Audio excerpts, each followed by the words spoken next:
मुस्तफा अशरफ को बहुत ही जाने माने स्कॉलर हैं। अशरफ साहब, बहुत शुक्रिया आपका। आप इस बदलाव को राजनीतिक मानते हैं या इतिहास के आधार पर ये जो बदलाव हुए हैं ये सही है? नहीं, इतिहास के आधार पे कौन तय करेगा? दो आपके हैं इतिहासकार आपने बुलाए। इरफान हबीब साहब की ओपिनियन बिल्कुल वो थी जो एक इतिहासकार की होनी चाहिए। दूसरे महान भाव आपके पास बैठे हुए तिवारी जी, इन्होंने तो इतिहास को ऐसा बता दिया कि इनका बस चले तो इन्हीं से सारी किताब लिखवा ली जाए।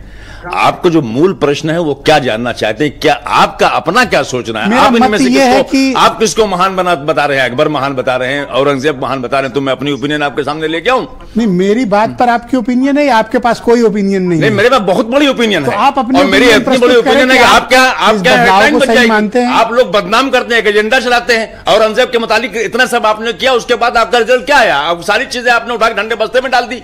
जब जरूरत होती है बीजेपी को तो अपने हिसाब से इस्तेमाल करती है। और जबकि औरंगजेब के लिए अगर सच्ची बात देखा जाए पूरे मुगल पीरियड के अंदर अगर सबसे बेहतर शासक मैं अपने हिसाब से मानता हूं और एक इस्लामिक आदमी उसको मानता हूं, एक नेक रास्ते पर चलने वाला मानता हूं, तो मैं मानता हूं कि उनका नाम हजरत आलमगीर था और औरंगजेब उन्हें कहते हैं। सबसे ज्यादा अगर हिंदुओं को बेनिफिट किसी ने दिया तो औरंगजेब ने दिया। मालूम है आपको, गंगा पूजा टैक्स लगता था इससे पहले, तमाम बादशाहों को लगाते थे तमाम लोग, उसको उसने माफ किया।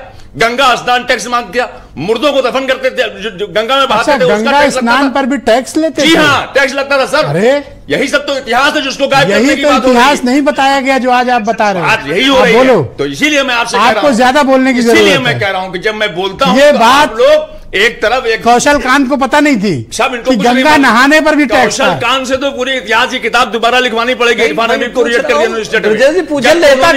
एक सेकंड मिश्रा जी, सरकार का नाम लिया, उन्होंने बताया हिस्टोरियन का, और यदुनाथ सरकार जो है इनके आइडियोलॉजी से मैच करते हैं। उत्तेजना के बजाय ये बताइए कि औरंगजेब और क्या क्या करता था? औरंगजेब ने तो अपनी पूरी जिंदगी 50 सालों के उसके कार्यकाल में उससे बड़ा भारत था ही नहीं। अफगानिस्तान से लेकर बांग्लादेश तो तिब्बत से लेकर वहां तक, तो औरंगजेब ने तो अपनी जिंदगी एक सादा जीवन जी है, जो कलाम पाक लिख के और टोपी बुन के, और उसने बोला कि मेरे मरने के बाद इसी पैसे से मुझे दफन करना। और जहां तक करने का सवाल है, सारे बादशाहों ने और सारे राजाओं ने क्रूरता की है। वो शासक थे, उनको शासक करना था, थैंक यू सर, अपना काम करते थे। ऑलराइट, मेरे साथ कौशल कांत मिश्रा जी मौजूद हैं, भारतीय जनता पार्टी के प्रवक्ता हैं।